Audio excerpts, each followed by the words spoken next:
on our website.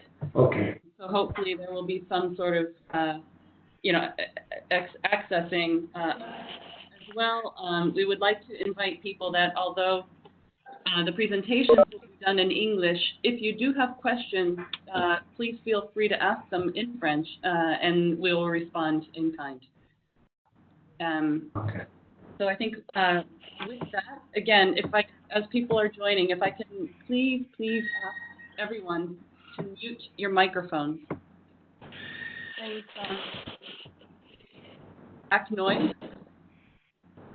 and it would be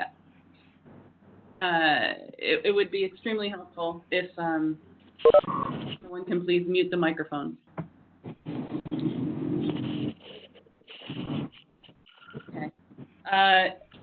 Get started then. So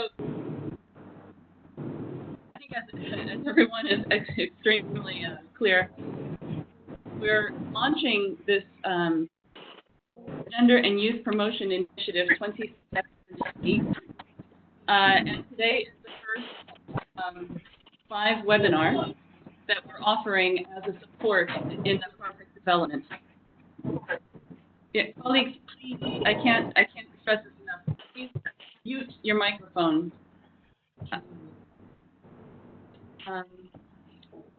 We will try to do it for you.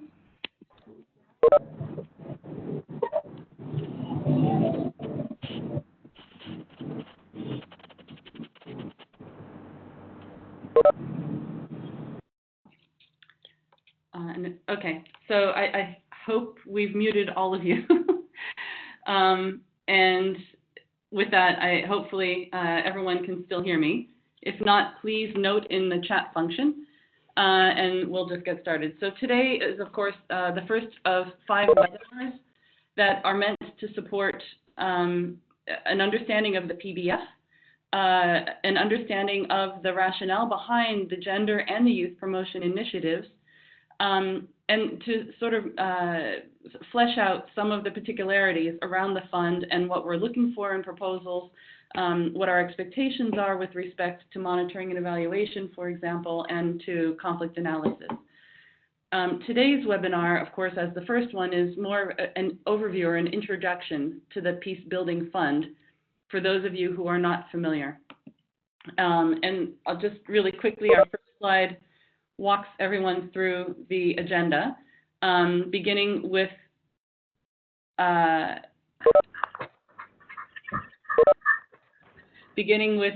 overview of the Peacebuilding Fund, the purpose and the added value of the fund as it was designed, the implications for the new Sustaining Peace agenda, the various funding facilities that the fund uses, and the specific one that we will be accessing for this promotion initiative. And then a sort of outlining of the thematic priority areas and the M&E approach. This will be a very sort of quick overview, and then we will shift over to discussing more the rationale for the GPI, the GYPI.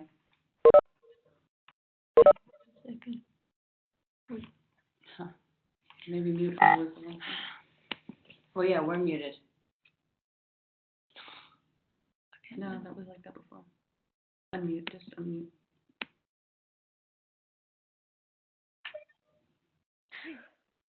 Okay. So with that, we'll finish off with questions and answers. If you do have questions along the way, assuming you can hear us, please write them in the chat function, and we will be sort of cataloging or noting those as we go along, and we'll address them at the end. So, why is it? Mm-hmm.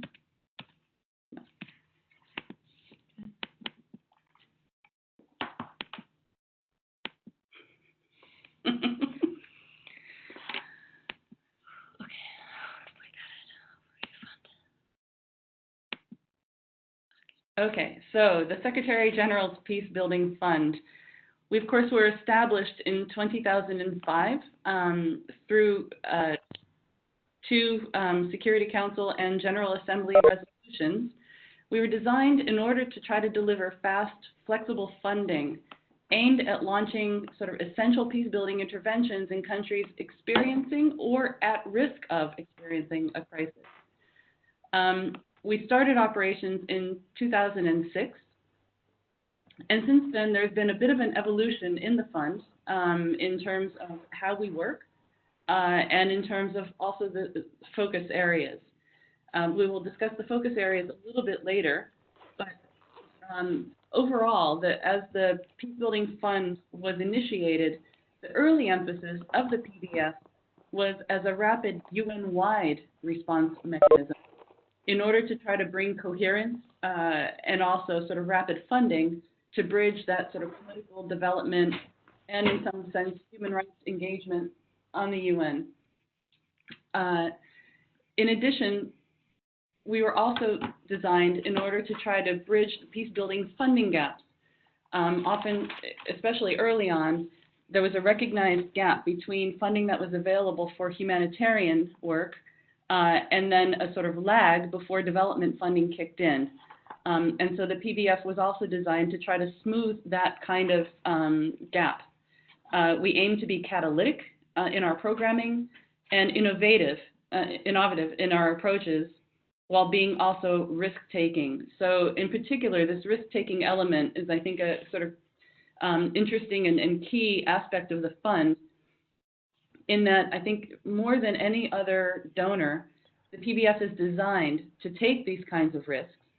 And so we encourage you to also take risks in your programming and to do sort of bold initiatives that are slightly outside of the comfort zone of what you ordinarily would do or what you would expect a donor would be willing to accept. And then finally, another element of the PBF is that it requires sort of a national commitment and dedicated to national ownership. Within our especially programmatic approaches, we have many aspects of our funding that are keyed to this kind of national leadership and national ownership. For the project-based funding facility that we'll be using for this initiative, for these two initiatives, the aspect of national ownership and leadership will come in the need to actually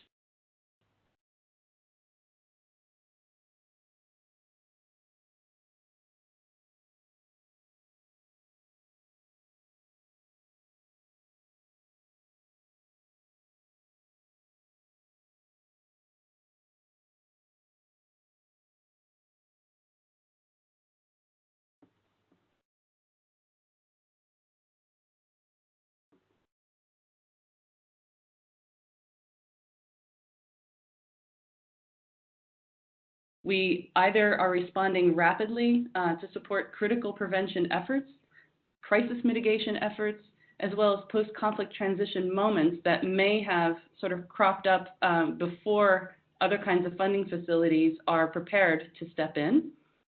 Or with our other programmatic facility, we provide multi-year support to consolidate peace gains. In both of those cases, though, we're looking for those strategic entry points. So not your regular development approaches, and also specifically not humanitarian either. Although, of course, we do fund things in humanitarian moments, but they cannot be sort of standard humanitarian programming.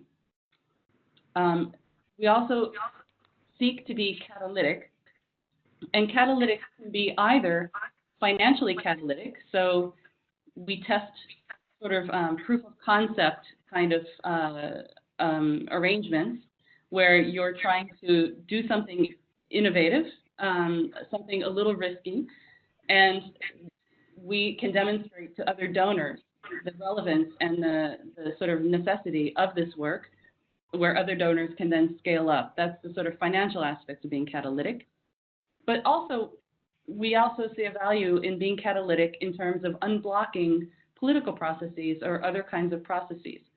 And so if, it is critical to try to provide support to ensure that a certain law or policy is in place and that it is responsive to vulnerabilities or other kinds of risk conflict drivers, we would see that very much in line as sort of unblocking a political process or a peace-building process that we would be happy to support.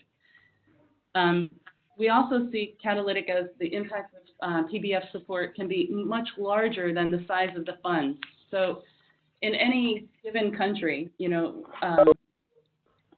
whether it's 500,000 or $1 million or even $7 million, these amounts are never going to radically change the conditions in a country. But what we can see is that the way in which we implement, so the way in which we're able to bring others to the table, for example, to try to coordinate our funding alongside of others to be catalytic to either financial or unblocking political processes, that in this respect, the somewhat modest investments of PBF can actually have much greater impact than the size of its initial investment. And then finally, PBF seeks to be risk-taking. So as I mentioned before, we see ourselves as filling critical funding gaps, and we are noted for being more risk-tolerant than most other donors. And this goes hand in hand with, I think, being catalytic, as I mentioned before. So I think the strongest proposals are those that can actually demonstrate that they've spoken with other donors who are in principle interested, but currently unable to step in and fund an initiative. And that by accessing our funding, we can demonstrate, again, the sort of salience of an approach, and then take it forward through another donor, through scaling up or continuation.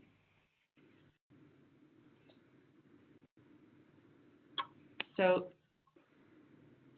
these are, what I've just described is the sort of basic PBF modus operandi since the initiation of the fund. Of course, in 2015, we had a series of reviews of the peace-building architecture that resulted in the sort of consolidation of a new, somewhat new concept noted as sustaining peace. And this has produced now a so-called sustaining peace agenda, which recognizes much more than in the past that peace building is not a linear process and that it is relevant in all stages of a conflict. Whether we're talking about the prevention moment, the sort of pre-crisis moment, the during crisis moment, so oftentimes during a humanitarian crisis, or in the post-conflict moment.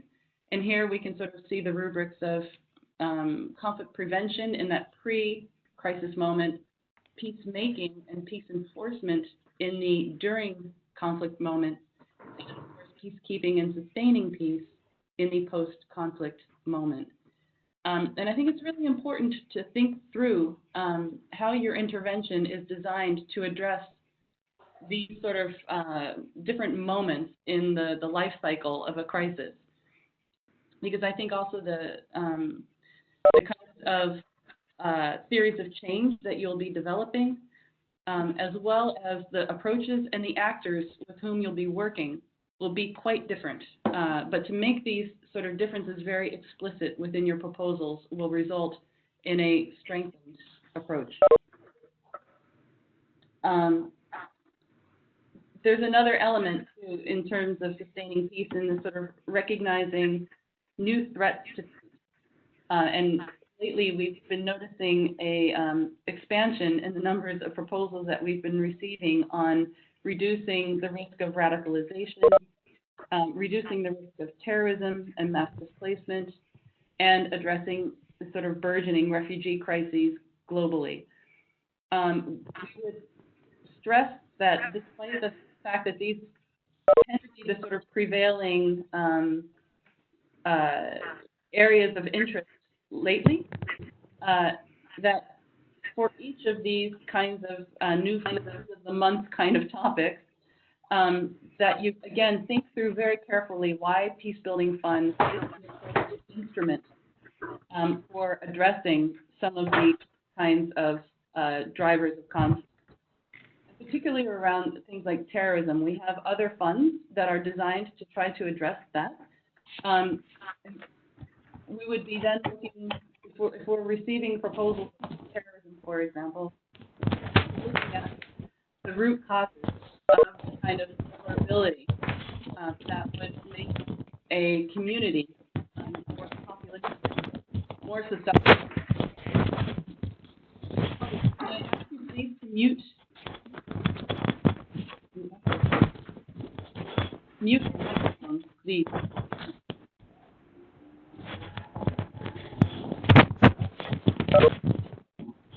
Yeah.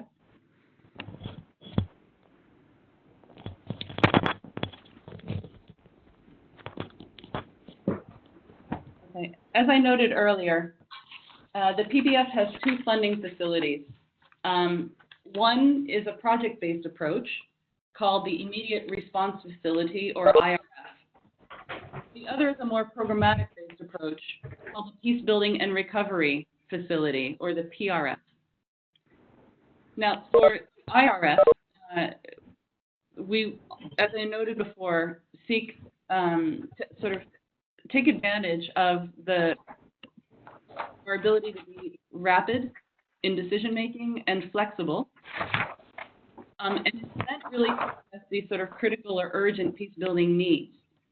For this kind of facility, the maximum timeline is 18 months.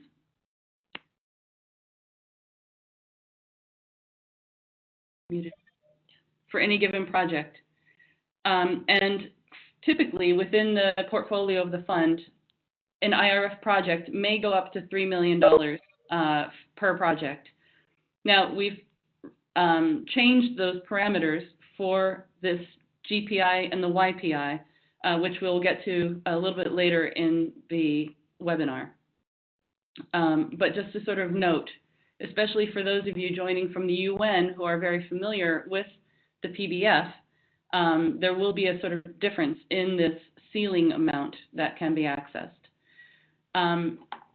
Also, in a handful of other countries, we have what is called the PRF, or this programmatic approach.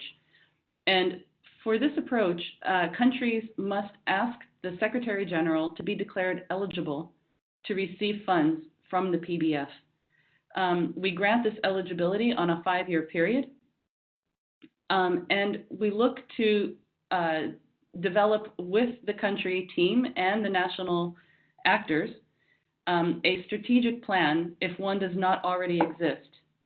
And on the basis of that strategic plan, we then work with the teams on the ground to develop projects that respond to that strategic plan.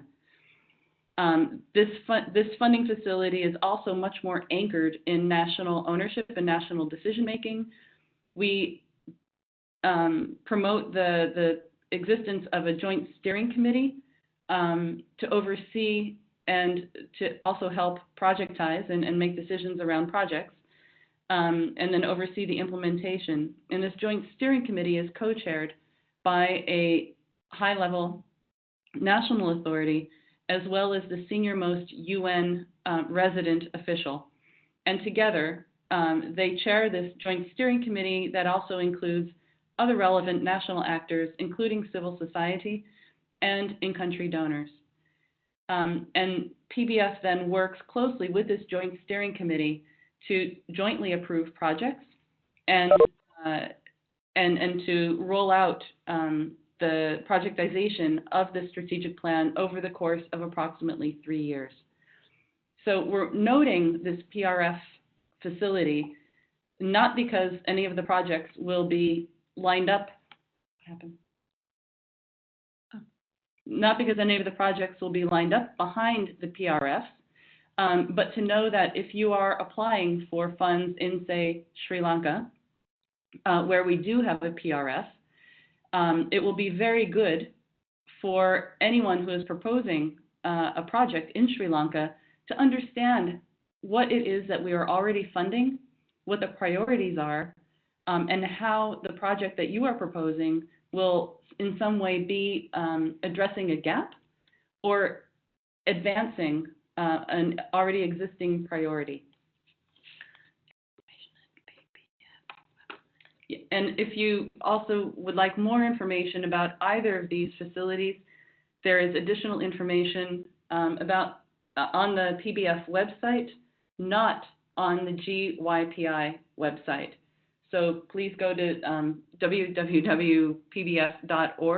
for additional information.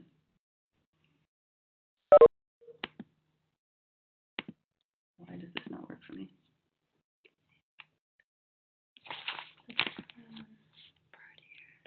So we'll shift now to the priority areas and the focus areas of the PBF. The PBF, as I mentioned before, was, yeah, our screen is frozen and we cannot advance.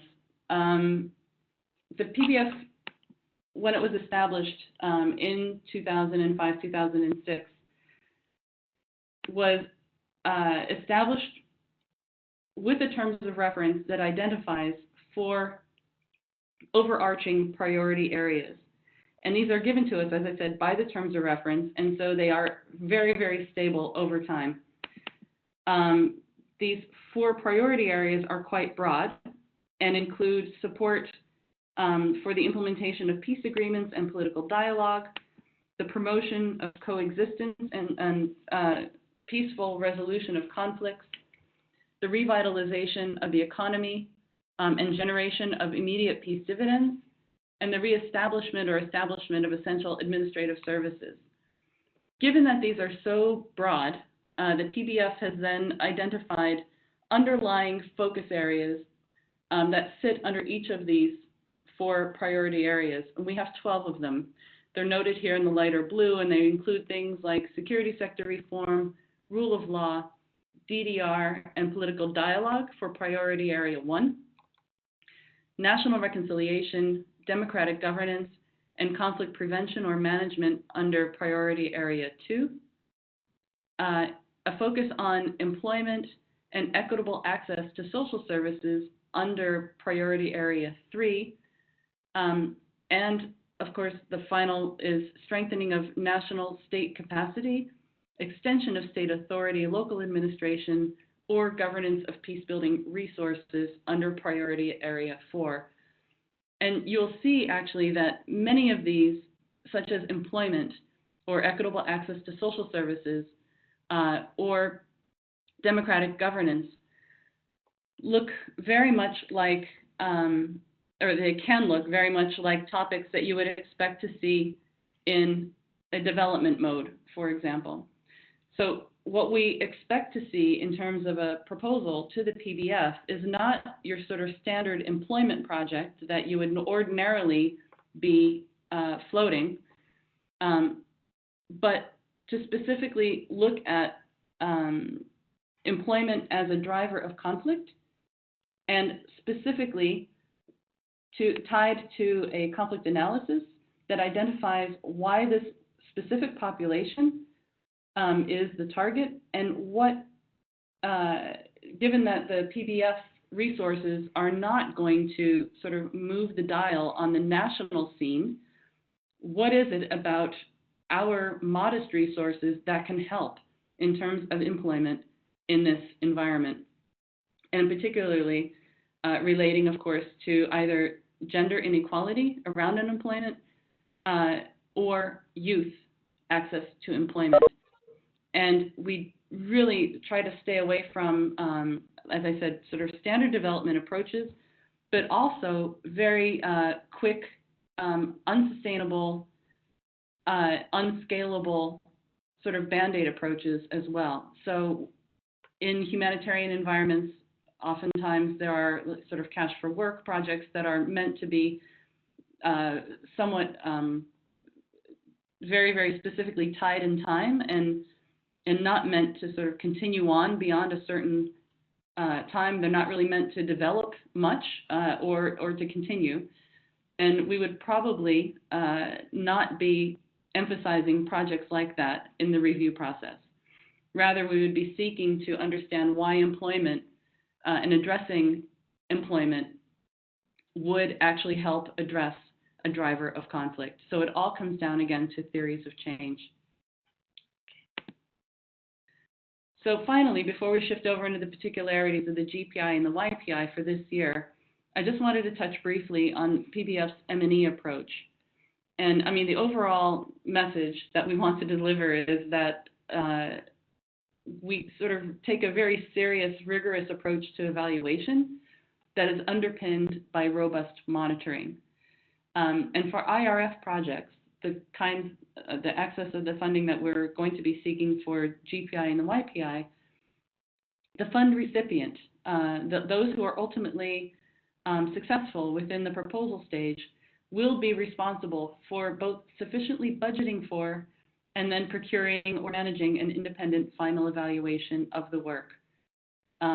This is a sort of blanket responsibility, and it is a blanket responsibility precisely for the last bullet point in the list, which is that the GYPI will be put through a sort of meta-evaluation. The projects that we fund from this GYPI, we are meant to sort of consolidate learning and to provide a sort of overall body of knowledge around the evolving fields around what works and what doesn't work in terms of supporting gender equality and women's empowerment as well as youth. And so to do that, to sort of consolidate that learning and to come with a very robust and quality meta-evaluation, we then rely on these independent final evaluations that will be done by each of the individual projects. And of course, as I mentioned, responsible parties will be those who have received the funds. In order to get a credible evaluation, fund recipients are also responsible for monitoring, including data collection for baselines and end lines. And ideally, we also ask if it's feasible within the budget that the baselines and the end lines capture both target and non-target populations so that we can start to get into a little bit of a comparison around impact. We recognize that may not be possible for all projects, but wherever possible, we do try to stress it. And this robust monitoring then will help support not only quality evaluations at the end, but will help feed into better project management along the way, since the environments in which we're working always are so dynamic, sometimes for the better and sometimes for the worse, and they require us to be much more flexible than in many other programming environments that we're working in. So we need to be monitoring closely in order to be able to make those kinds of shifts and switches based on the evidence that is emerging on the ground. Okay, so on to the information for the GPI and the YPI 2017. Just really briefly, the PBF's rationale for the GYPI, they're slightly different for both initiatives.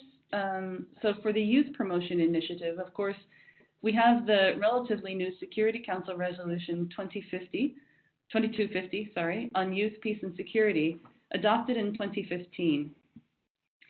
And PBF, as well as PBSO more generally, sees ourselves as being a sort of a prime partner in trying to advance both learning as well as policy building on youth, peace, and security throughout the whole system. And so as a result, we've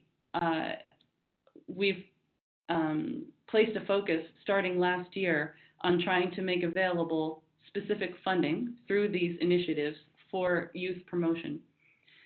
We seek projects that, as the Security Council resolution emphasizes, we seek projects that don't sort of demonize youth or get at the sort of youth as a problem or a sort of conflict driver, but that also that more specifically capitalize on youth's positive impact and the sort of need to bring youth in, and with all of their energy, with all of their creativity, with all of their skills and capacity and resourcefulness, the need to sort of capture that and bring that in as a positive resource into peace building for that kind of positive contribution that youth can make.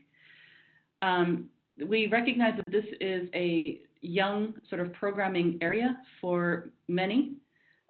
We recognize that specifically from the past youth promotion initiative that we had, that we launched last year, where there was definitely a difference in the quality of proposals that we received between the youth promotion initiative and the gender promotion initiative.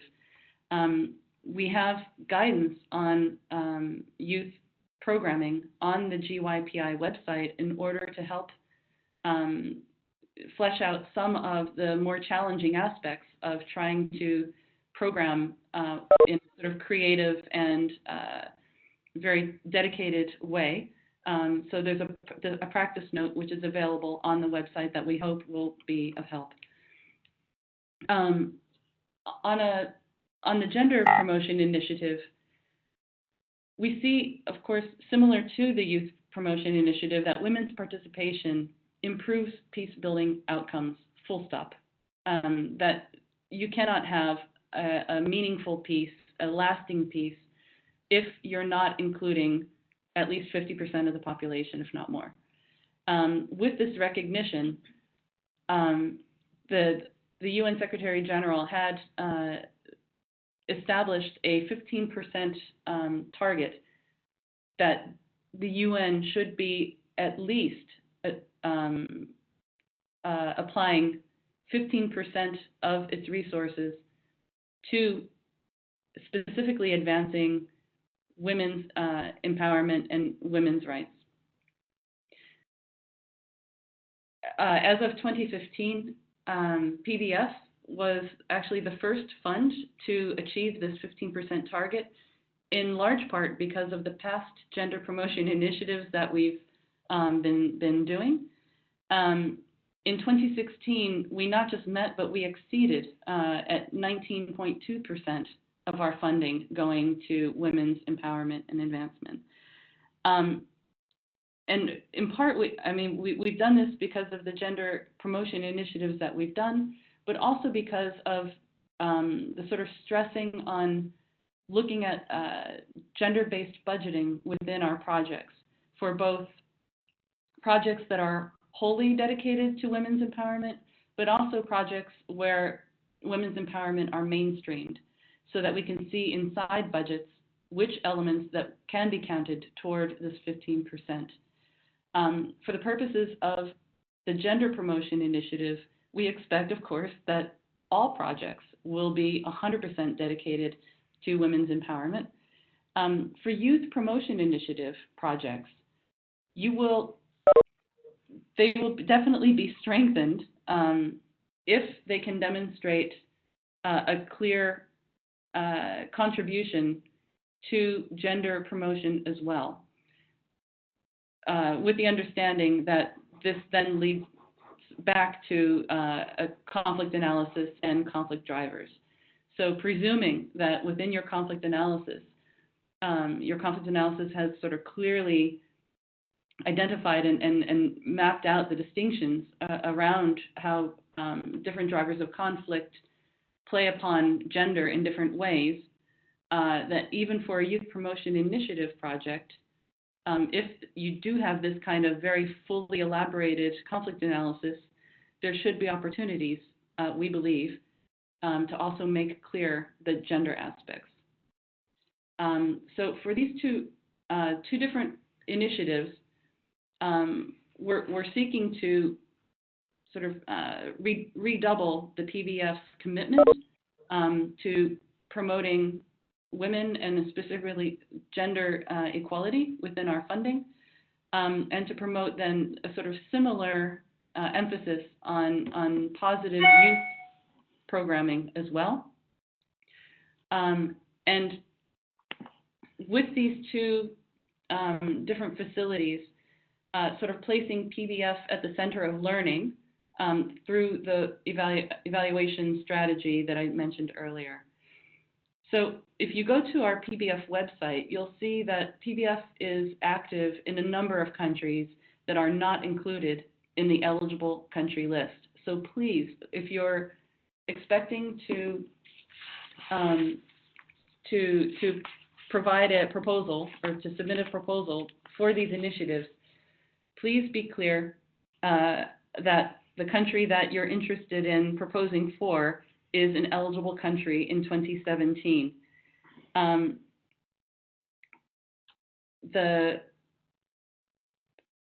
So among the countries are Burundi, Central African Republic, Chad, Cote d'Ivoire, Democratic Republic of Congo, Guatemala, Guinea, Guinea-Bissau, Kyrgyzstan, Liberia, Madagascar, Mali, Myanmar, Niger, Papua New Guinea, Sierra Leone, Somalia, South Sudan, Sri Lanka, and Yemen. So this is our list. These are countries that have received eligibility from the Secretary General, and they are countries that are currently active within the PBF portfolio. There will be no exceptions made in this list of eligible countries. So please be clear and access only, or seek funding only for those countries that are eligible for this year. The other sort of element that we wanted to touch upon is that, much like last year, we will be providing funding not just to the UN this year, but to CSOs. And for the two different groups, they will have slightly different parameters around the proposals. So just to touch upon the UN for a moment, the maximum total number of proposals will be 2 proposals per gender initiative per UN country team, and 2 proposals per youth initiative per UN country team. So thus a total of 4 proposals for the entire GYPI in 2017 per UN country team. We stress this because we will not accept bilateral proposals. If you are in UNICEF or UNFPA or UNHCR in Sierra Leone, for example, you must go through the UN country team sort of competitive process. You cannot just directly submit a proposal to the PBF. So you must go through initially the UN country team, and it will be the resident coordinator who will officially submit the project together with an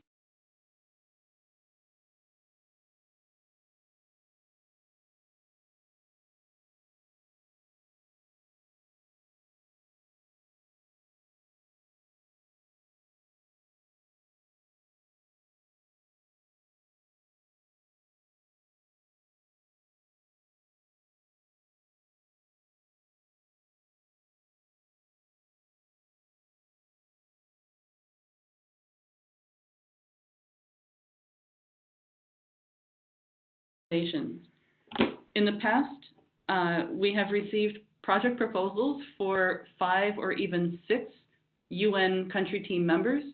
This will no longer be accepted. In fact, the proposal itself will be eliminated. So if you want not just to be competitive, but to even be considered, we stress that we will not accept a proposal with more than 3 recipient UN organizations. So finally, the last point here is that in peacekeeping operation settings, so whether it's a UN peacekeeping operation, so DPKO-led, or a special political mission, DPA-led, neither the PKO or the SPM can be a direct recipient organization. Okay, so if you are UNIOGBIS or UNMIL, for example, you may not apply directly for PBF funding. We absolutely encourage the support of the special political missions and the PKOs in the design of the GYPI projects as implementing partners of the UN agencies, funds, and programs, and the CSOs. We see this very much as designed to provide coherence and to sort of drive cooperation. Are we still on? Yeah. So finally, why CSO direct funding? we get this question all of the time, and we see very much the role of CSOs and their comparative advantage of closer engagement and networks with local communities as being a particular advantage, and in particular with youth promotion initiative and gender promotion initiative projects that are not necessarily getting at sort of broad structural changes. These kinds of closer community connections are a strong advantage for programming. So with that sort of rationale, we see that as also being very much in line with responding to recommendations of sustaining peace resolutions, which call upon PBS and others to work more directly with civil society. And as a result, this is in fact the driving rationale last year when we opened up for the first time these calls to civil society. And finally, even 4 years ago, the PBF business plan from the most recent cycle committed PBF to work directly with financing civil society organizations in a sort of anticipation of what was coming down the pike from the Sustaining Peace Resolution. And I think together, both the Sustaining Peace Resolution as well as the business plan, the prior business plan, I mean, they demonstrate that sort of growing a recognition and understanding of the incredibly valuable and important role that CSOs play in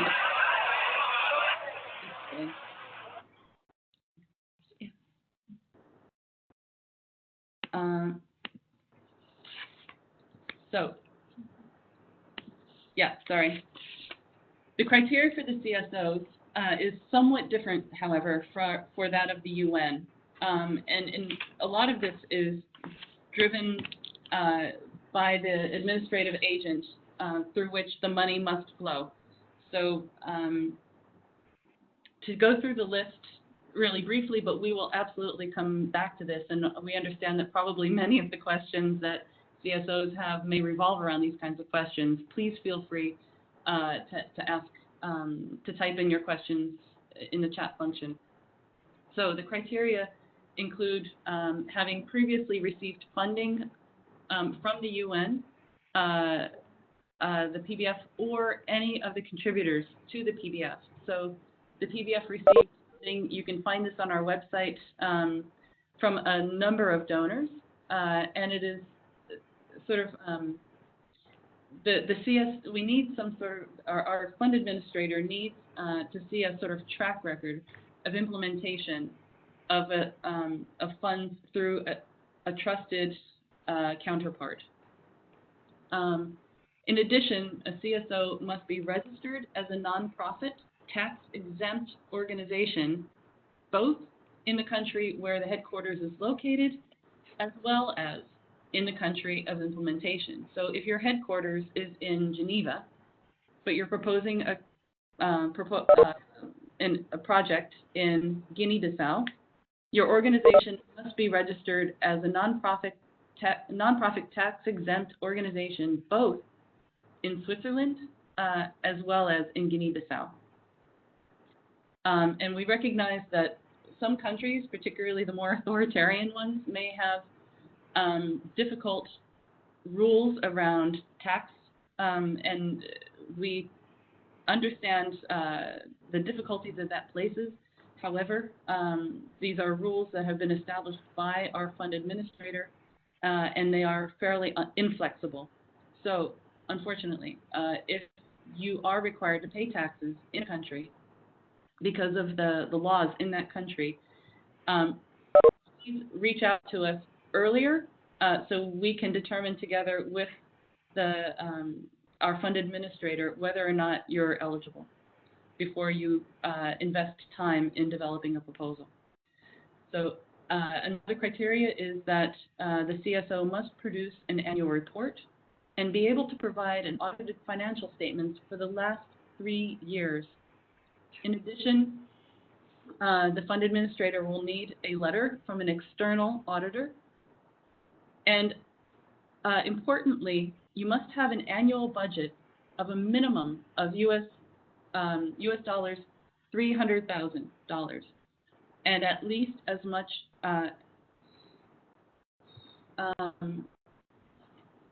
So your total, the total budget of your project proposal cannot exceed your annual budget. In last year, we had some projects that were submitted where the budget for the project proposal was twice the amount of the existing overall NGO or CSO budget. And this raises red flags, as I think everyone can understand. So our fund administrator has been very clear that the CSO proposed project budget may not exceed the overall CSO budget. You must have at least 3 years of experience in the country of the proposal. So you may be an NGO or a CSO that has a 15-year history, but if it's your first proposing in Liberia, for example, for absolutely new work, we are probably not the funding mechanism for you.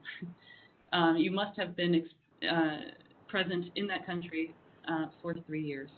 And then finally, per organization, the maximum total number of proposals will be 2 per gender initiative and 2 per youth initiative, and thus a total of 4 proposals per CSO globally. Again, so if you are Search for Common Ground or CARE, we expect that we will receive a maximum of 2 proposals for gender and 2 proposals for youth globally, and that these will be somehow determined or vetted by the headquarters. We understand that CSOs, some CSOs are organized in federations or confederations or umbrella organizations with independent international national chapters that they consider to be sort of individual organizations. But for the purpose of this call for proposals, we will still require that these federations or confederations or umbrella organizations act as a sort of vetting capacity, and we will not receive multiple proposals from confederated entities. So we hope that's clear. We understand that may be somewhat disappointing for some of you, but these are the parameters for the call for proposals. Finally, the next steps.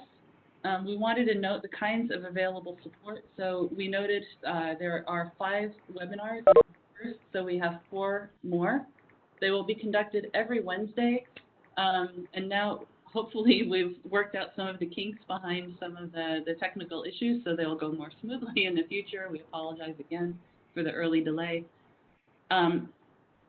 In distinction to past calls for proposals, we will not at PBF be providing any additional support to individual project proposals.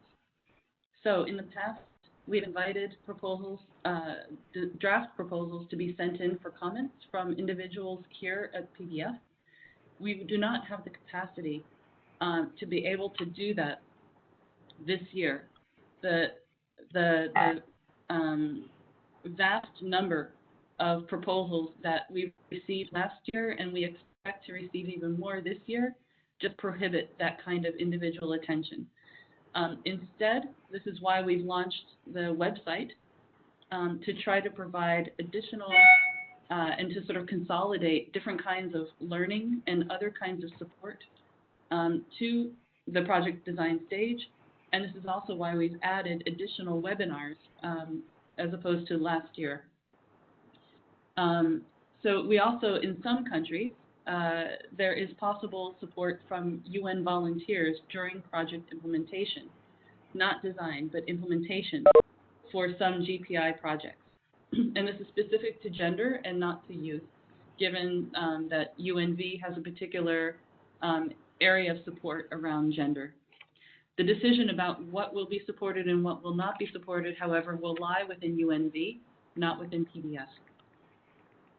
And then finally, before turning over to answer some of the questions, we wanted to briefly note some of the key dates. So we mentioned every week from now on, we will be doing additional webinars. The next one will be next week on June 7th, which will be Youth Inclusive Peace Building webinar, followed by Gender Responsive Peace Building webinar, and then a webinar specifically dedicated to looking at theories of change and the connection with conflict analysis, followed by then our final one, which will be on monitoring and evaluation, and looking at monitoring and evaluation as it specifically pertains both to youth and gender, but more precisely around peace building. Following that, on the 7th of July, we have the deadline for the online application process, and we seek to then communicate the decision of those projects that will be invited to be fully elaborated by the end of June. So end of July. Sorry. Yeah, sorry, there's a typo. So online application submission deadline by 7th of July, and then we will seek to communicate the decision of the Project Appraisal Committee by the end of July. We will then, as I mentioned before, place this PowerPoint on our website for those of you who may want to review it a little bit more, and we will translate it in French for the Francophone countries and also place it on the website. So with that, I think we can turn over then to some of the questions and answers that we've been receiving along the way. So, et pour les francophones, il y a la possibilité de demander des questions en français et veuillez poser les questions sur le chat, s'il vous plaît. Yeah, so prior to actually the webinar, we received already several questions, and I'll just review those as then we sort of organize the list of other questions. So the one was, does PBF value bringing in regional expertise to increase capacities in the key focus countries? The answer is an absolute yes. We encourage both UN and CSOs to rely on whatever kind of expertise or capacity that may exist or that you have access to, that may exist within your organizations or within your networks. The PBF value using the results of the project implemented under PBS in one country for learning and exchanges in other eligible countries. Yes, the PBS absolutely supports and will particularly value projects that can demonstrate the sort of South-South cooperation or other kinds of contributions to overall knowledge, but ones that can specifically demonstrate how they will be disseminating that knowledge or sharing that knowledge will be stronger projects. Finally, does the PBS value linkages of the projects to the most relevant national, regional, and international policy arenas for that country?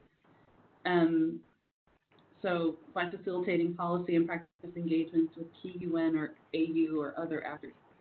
And again, the answer is absolutely yes. I mean, if you actually can demonstrate a particular value added or a particular advantage that you bring in order to try to induce this kind of policy or practice engagement, the UN or the AU, we see that as helping to drive coherence in approaches to peace building, and we definitely would see that as a strength. Okay, so now to go to some of the questions that we've received. So at the top of the list, are CSOs competing against UN in country? No, you are not competing. We are, as we were last year, open to funding as many of quality proposals that we receive globally. So if your organization has submitted, if you're a CSO and your organization has submitted 2 GPI projects and 2 YPI projects, or if you're a UN country team in, let's say, Kyrgyzstan, and you have submitted to, as a UN country team, 2 GPI projects and 2 YPI projects, we absolutely hope that all 4, in all of those cases, are strong enough to make it through the entire competition and will be funded. We do not have a ceiling on the number of projects from a given country, nor do we have a ceiling on the number of projects of CSOs versus UN. We are delighted if we are inundated with a number of quality fundable projects, and we will be happy to support those. So another are both related. Okay, so similarly, both CSOs and UN proposals are required to work with local and national civil society organizations as implementing partners and show how engaged in development rights. So we encourage, and in fact, in the past have also absolutely required, that whether you are a large civil society organization, like Mercy Corps, for example, or a UN agency funder program, we will be looking for within your proposal how you have reached out to local CSOs and included them in the design stage. So the brainstorming, the sort of strategic planning, and how they will be partnered with you throughout that process. And we do not count in this kind of relationship for-profit commercial enterprises of the country involved, because we're absolutely trying to encourage the sort of tapping of the national expertise and support of that national expertise and bringing that national expertise into other kinds of decision-making mechanisms that oftentimes may overlook smaller local organizations. So from the point of the UN, for example, it's an opportunity for the UN to partner with smaller CSOs and to bring their expertise and their knowledge into joint steering committees, for example. And for larger CSOs, some of whose budgets actually dwarf the PBF budget, we also encourage a sort of similar relationship that seeks to promote and to support the sort of national capacities and national knowledge and skill. There was a question on the role of the resident coordinator. So we're not expecting the actual resident coordinator to sit at the computer and physically submit the proposal. However, we do require that it is the resident coordinator through a letter of support that describes the decision-making process in the country that led to the selection of the up to 4 projects per country. We do expect that this letter from the RC is submitted in support of each of the projects that are being proposed. So, for example, again, if you are in Guinea and you're a UN agency funder program, and you have an idea for a youth promotion project, ideally you're probably working together with at least one other agency funder program. You pitch a concept note within an overall competitive process in that country, in Guinea, and then it is for the UN country team with the RC to determine which actually is supporting or supporting the UN's priorities in that country, or filling a critical gap that is not included by the priorities of that country. And then on the basis of that kind of prioritization and competitive process in country, these up to 4 projects will then be submitted, probably by the resident coordinator's office, like the head of the resident coordinator's office, or in the case of a PBF PRF country, it will probably be the coordinator of the PBF secretariat. Sorry. I hope that that's clear, but please, again, also let us know if there's any other questions. Okay.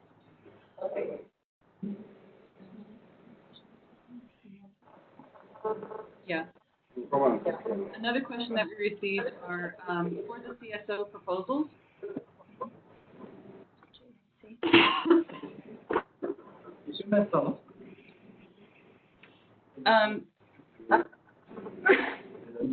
Yeah, we received a question about the Joint Steering Committee. So in countries, there are a number of countries like Liberia,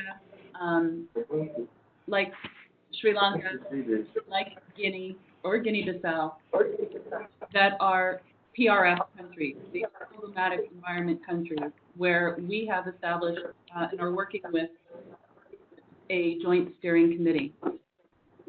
In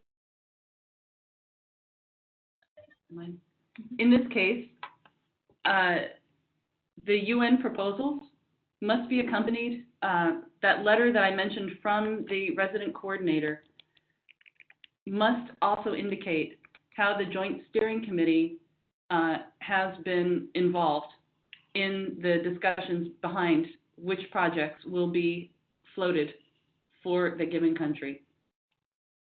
If you're unclear about what a Joint Steering Committee is, or if your country is has a Joint Steering Committee, please consult the PBF website for your country, and that will sort of clearly state whether or not your country is a PRF country or an IRF country. There are a number of countries where we have what is called an IRF package of proposals. So Mali, for example, and now Guatemala, where we also have a sort of a hybrid, or we have a smaller executive body that acts like a joint steering committee. In those cases, we also expect that this executive committee will provide that also sort of level of endorsement or feedback on the proposals. And we would look for how that executive committee has been brought in through the letter that is submitted by the RC.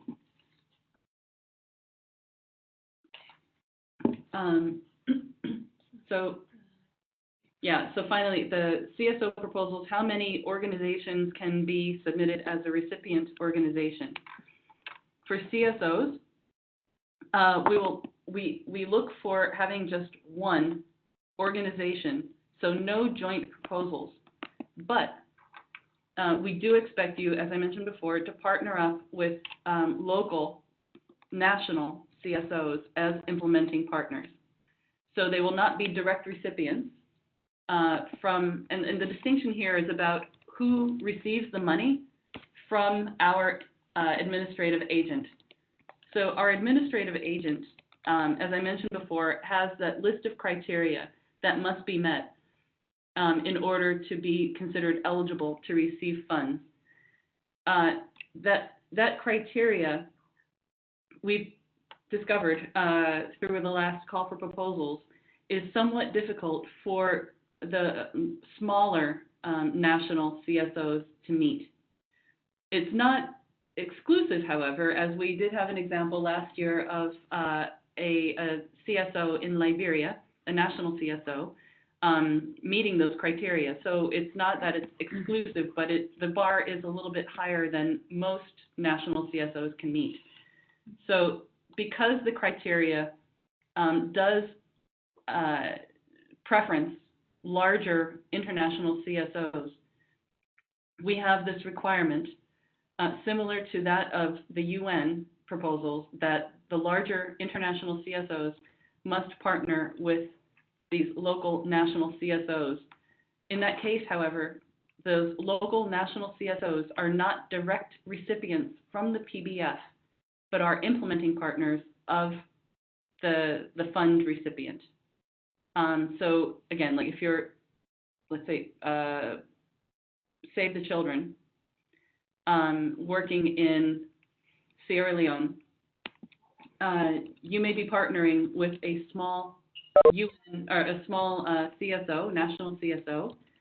You will be the sole recipient, as far as the PBF and its administrative agent is concerned. You will be the sole recipient of the PBS funding and responsible for all of the sort of financial reporting and all of the narrative reporting that comes after, as well as the sort of oversight and fiduciary responsibilities that implies. That does not in any way diminish, however, the kind of full and equal partnership that we are looking for in terms of your work with local CSOs. I hope that's clear. There was a question around confederated organizations. So there are some organizations, I think like Oxfam is an example, where you may have a kind of one sort of central office or international headquarters. However, each of the countries where Oxfam is present are considered to be independent organizations in and of themselves. And so they are together in a kind of federation. And so the question that we received last time was, because of the nature of their independence, why are we holding them to the same kind of structural limitations as other CSOs that have a much more sort of centrally located or centrally focused structure? So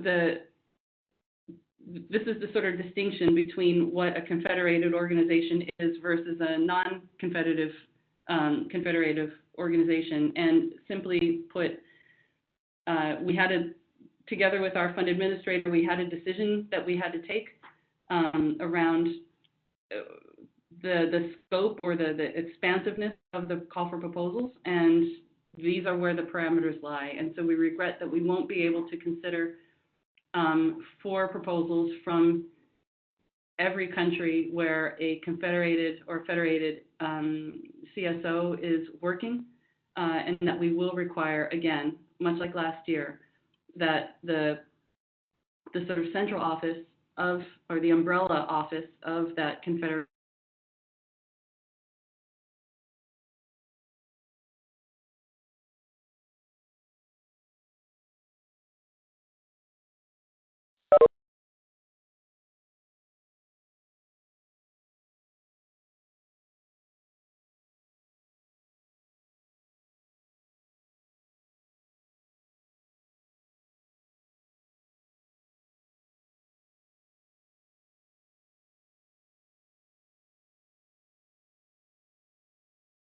some sort of support and augmented capacity in many countries that usually is dedicated specifically to the UN to augment sort of capacity gaps. They have specific expertise, like sort of expertise clusters around gender, and they have in the past very generously made available dedicated support in country into a handful of countries where we have done the gender promotion initiative. They have indicated that they will be similarly supporting implementation of projects in a handful of countries for this upcoming call for proposals. So, but this will only be in the implementation stage, not in the design stage. So it's just a sort of highlighting that if your proposal is successful to the very end, that in a handful of these countries, there may be additional support throughout the implementation coming from the UN volunteers. So can one organization submit both to GPI and to YPI? Yes, absolutely. We absolutely encourage the sort of simultaneous submission on both, assuming if you're on the UN side, of course, this is assuming that your proposal has gone through this competitive process within the UN country team and is endorsed by the RC and or the Joint Steering Committee. Clarification of the deadline on the application. So the application process will be done in a kind of two-step process, right? So the first step is the elaboration of what we're referring to as a sort of concept note, a very kind of elaborated concept note, but nonetheless a concept note. The deadline for that first step, the concept note, is 7th of July, full stop. And then we will then seek to make our internal decision-making process by the end of July and communicate the results of that selection process to you by the end of July. And yes, the concept note is the form online. So as you log on to the website, you will see that as opposed to in the past where we had a standalone document template, we now have an online form that will walk you through a series of steps and questions that you'll have to fill out.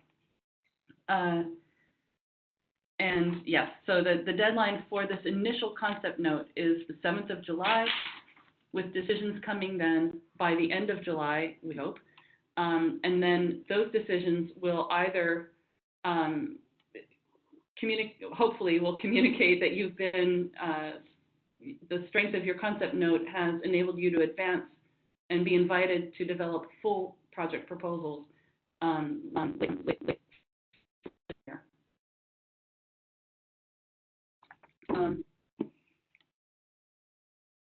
I don't understand that. So there is no limit of number of implementing partners in one proposal. Yeah, okay, so the question was, is there a ceiling number of implementing partners that may be submitted for any individual project? And the answer is no. There isn't a similar ceiling like as what we said with the UN in terms of having no more than 3 UN agencies, funds, and programs on a proposal. However, the numbers of implementing partners needs to make sense. So if you are seeking $800,000 worth of funding and you have 15 different partners, each of whom are receiving tiny amounts of money, it will raise questions on our side as to the overall impact of any of the collective impact of our investment, as well as in the management difficulties of on your side. Like what are the risks of being able to manage the work of that sort of larger number of partners. So it's both about the sort of overall impact and the scale and the scope of the work that you're doing, and not spreading the money or the funding too thinly across too many partners, while still seeking to have, I guess, the best outreach possible. And we expect that the amount of money that will be going to these implementing partners will be approximately 40% or up to 40% of the overall budget of your projects. Can one CSO be implementing partner in one country and recipient organization in another? Yes, if the criteria for recipient organization are being met. So if your organization, and we had a similar situation like this last year where there was one international NGO actually that was successful in one country as a recipient, and then was included as a partner organization. So not a direct recipient from the PBF, but as a partner to another organization in a different country. And so yes, we receive projects that are proposals such as these. Will we receive joint UN and CSO proposals as equal recipient organizations? And we say, unfortunately, no, because the criteria are different for the UN and for the CSOs. It requires us to through our managing agent to keep these different funding streams separate. This also relates back to our donors, where not all of our donors are open to their funding going to CSOs. Some of them mandate that the funding that they give us must go to United Nations agencies, funds, and programs. So as a result, we need to keep these different proposals separate because we have to keep track of whose money is going where in terms of our donors so that we're not violating their requirements and their trust. We do, however, really strongly encourage CSOs and UN agencies, funds, and programs in countries to be working closely to coordinate and to sort of ensure that your proposals are speaking to each other, that they are sort of coherent with each other, that they make sense. And I think absolutely when we can see synergies between strong UN proposals and strong CSO proposals, that encourages us from our side. Ultimately, CSO proposals that are successful, and so they're receiving the funding in the countries, those CSO proposals are considered to be part of the PBF overall portfolio in that country and are brought into the overall oversight of the resident coordinator and in countries that have joint steering committees of the joint steering committee. So even though your pathway into the funding may be through these separate channels, once you receive the funding, if you're a CSO, your project is very much considered within the PBF family in the particular country under question and is included in the overall oversight of the resident coordinators. So the sooner you can be tapping that relationship with the UN and discussing a little bit more what the priorities are that you will be seeking to promote, and explaining how you're either advancing those existing priorities in innovative and cutting-edge ways or meeting other gaps. The earlier you can demonstrate that, the stronger and I think also easier of a process you will have. You want me to take one to give you a break? Sure. Okay, I'll take this one. Okay, thank you so much. I'm going to take one to give Tammy a break. So there was a question around the 40% of the budget to local and national CSOs as implementing partners. Can this be in the form of trainings, donations of equipment, etc.? The answer is yes. The 40% is a guideline. It's not a hard and fast rule. We're looking to evaluate the budgets of the proposals to see the extent to which the organizations are engaging with local partners and also building the national capacities for peace. So we very much understand that in some of these contexts, local NGOs may not have the capacity to receive funding directly from multi-partner trust funds or from donors. So one of the many objectives of this initiative is actually to help them to build their capacity through all of the things that you mentioned. So the short answer to that is yes, and we're looking at the 40% as a guideline rather than a hard and fast rule.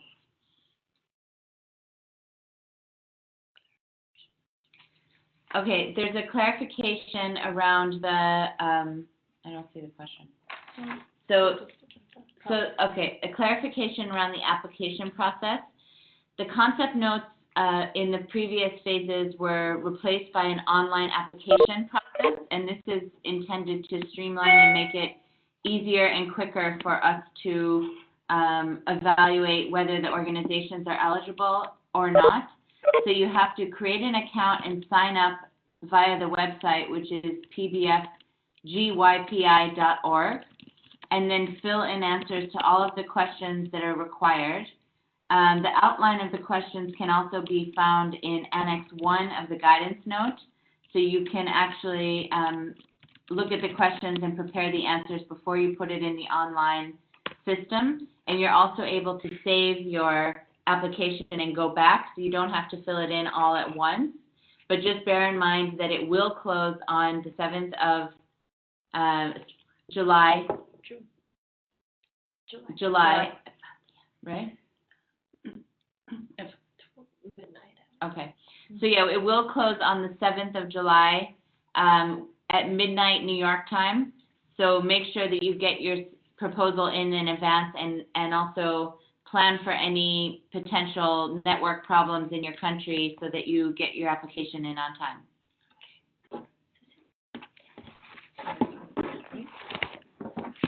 Okay, everyone. Cecile Mazakredi, I'm the youth advisor in PBSO, but also your resident French speaker. So we'll take a very brief interlude in French as I answer a couple of the questions that were asked in French, but I will also repeat in English afterwards. Donc, une des questions était sur la question sur est-ce que les agences des Nations Unies sont en compétition pour cette initiative. Alors, toute l'initiative est en fait une initiative compétitive, donc de fait, toutes les agences et organisations qui participent sont en compétition les unes contre les autres, puisque le Fonds de la consolidation de la paix ne pourra au final que financer un nombre restreint de projets. Pour les agences des Nations Unies, comme ma collègue Tammy vous l'a expliqué, il faudra que donc les propositions sont limitées à 2 par les équipes pays des Nations Unies, donc 2 propositions sous la fenêtre genre et 2 propositions sous la fenêtre jeunesse, et il faut donc obtenir le soutien du coordinateur résident, puisque c'est lui ou elle qui devra soumettre les propositions, en tout cas qui devra signaler son accord pour ces 2 propositions. Donc oui, de fait, les agences sont en compétition, mais c'est encore une fois toute l'initiative qui est compétitive. Par ailleurs, il y avait une deuxième question sur est-ce qu'il faut proposer des projets à plusieurs. Oui, c'est effectivement le cas. Ce que le Fonds de la consolidation de la paix recommande, ce sont des projets conjoints à 2 ou 3 agences maximum. On a vu les années précédentes des propositions qui incluaient 4, 5 ou 6 agences, ce que de notre côté on considère comme excessif. Donc comme vous l'aurez vu dans les directives qui ont été circulées pour cet appel, le Fonds de la consolidation de la paix recommande 2 à 3 agences qui travaillent conjointement pour soumettre un projet. Okay, and now I'll switch back to English to summarize very quickly what I just said.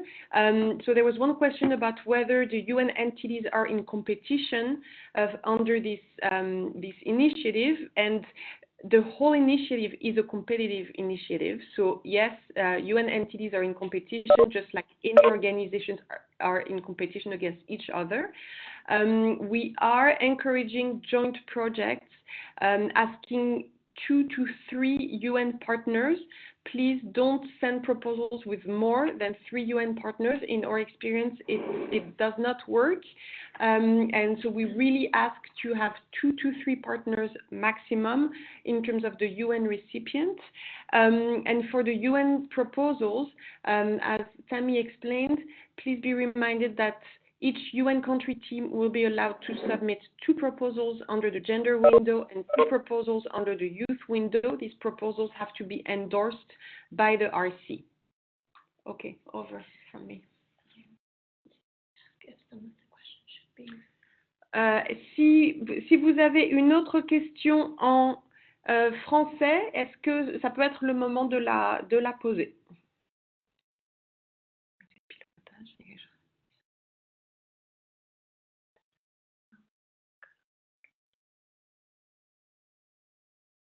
Or if they want any of the English ones to be repeated in French. Alors, ok, je vois une question sur le comité de pilotage. Aïssatou, est-ce que tu peux, s'il te plaît, remettre ta question sur le comité de pilotage? Entre-temps, alors, je vois, donc, quelle différence entre partenaires entre récipiendaire et partenaire d'implémentation. Donc, récipiendaire, c'est l'agence qui va recevoir les financements. Donc, par exemple, une agence des Nations Unies ou deux agences reçoivent un financement du Fonds de la consolidation de la paix pour le projet et ensuite, ces fonds peuvent être, une partie de ces fonds peuvent être subgranted, donc donnés aux partenaires de mise en œuvre, mais dans ce cas, ce n'est pas PBF qui finance ces partenaires de mise en œuvre directement, PBF finance les partenaires des Nations Unies qui ensuite choisissent leurs partenaires d'implémentation.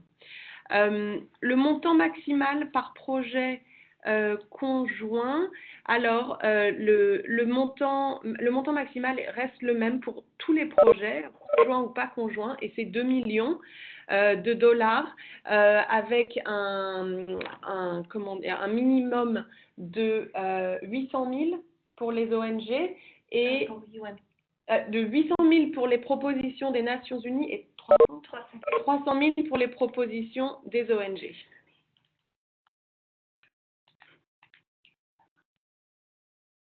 D'accord. Alors, donc, il y a une question sur le comité de pilotage et est-ce que le comité de pilotage est consulté pour la décision finale? Tammy, is the Joint Steering Committee, do they endorse projects? I mean, we expect that the resident coordinator's letter of endorsement and submission, so for every UN project that is submitted must be accompanied by the letter of the RC. It doesn't have to be an individual letter. It could be a group letter for all 4 proposals, but the project itself must be accompanied by the letter of the RC.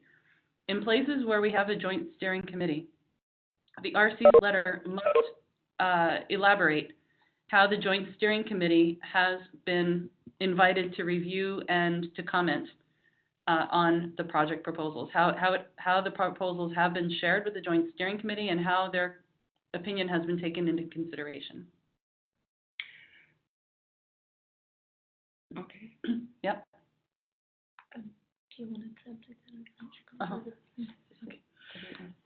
Oui, donc ce qu'expliquait Tammy, c'est que donc, les propositions soumises par les équipes pays des Nations Unies doivent être accompagnées d'une lettre de la coordinateur résident exprimant son soutien pour les projets. On n'a pas besoin d'avoir une lettre par projet, ça peut être une lettre pour les 4 projets. Par ailleurs, pour le comité de pilotage, on demande qu'il soit consulté sur les propositions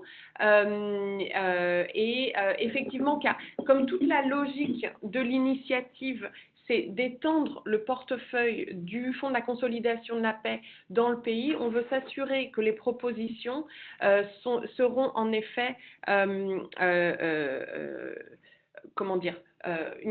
dans la continuité logique des investissements du Fonds de la consolidation de la paix dans le pays, d'où la nécessité d'entrer en discussion avec le comité de pilotage afin de s'assurer que le comité de pilotage soutient de façon positive les propositions présentées.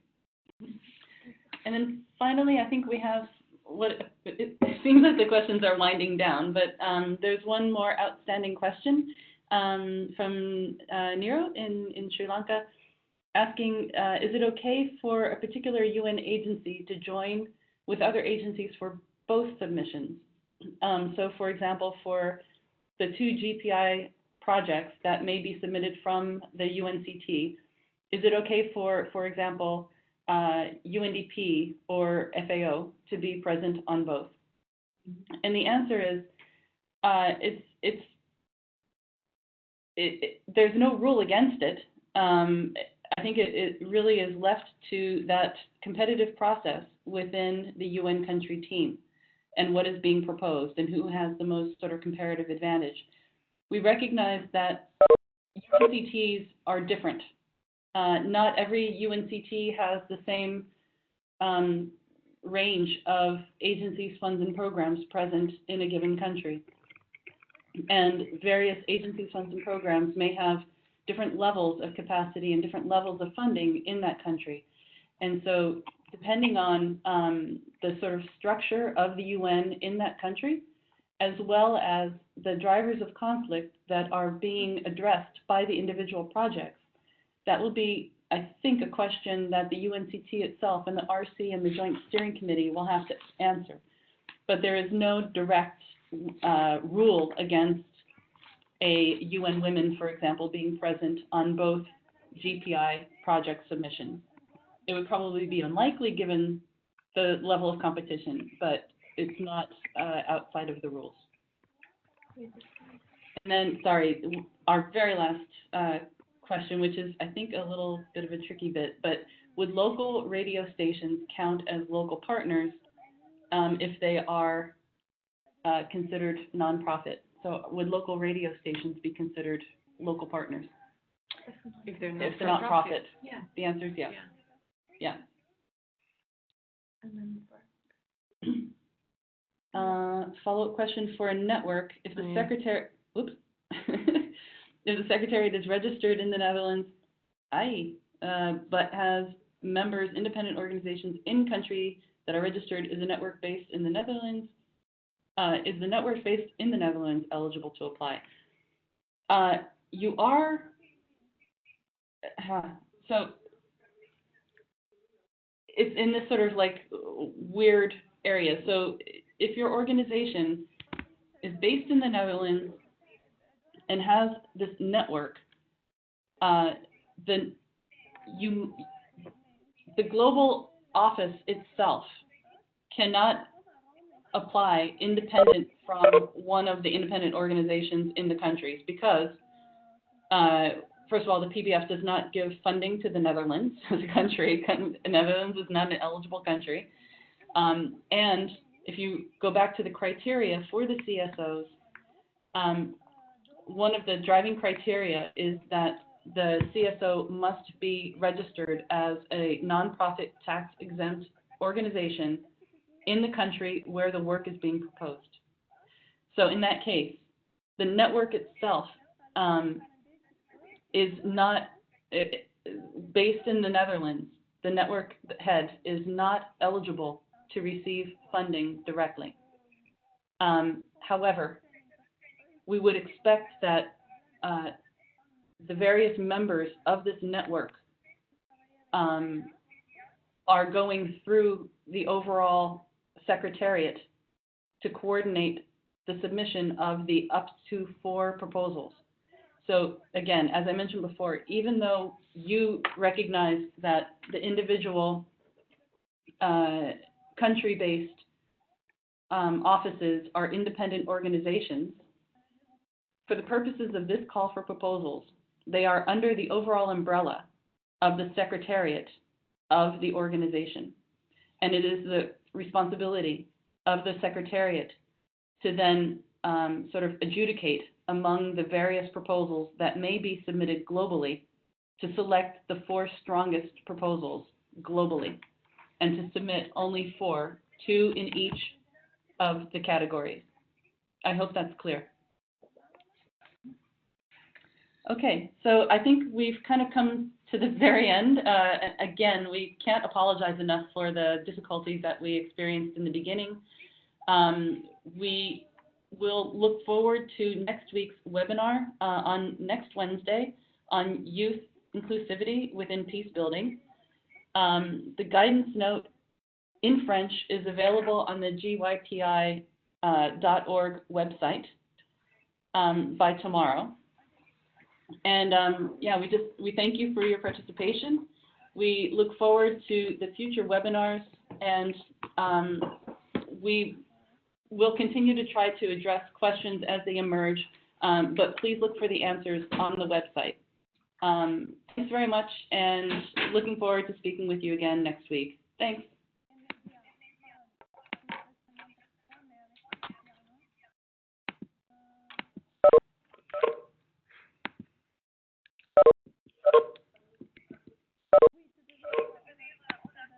Great. Good questions.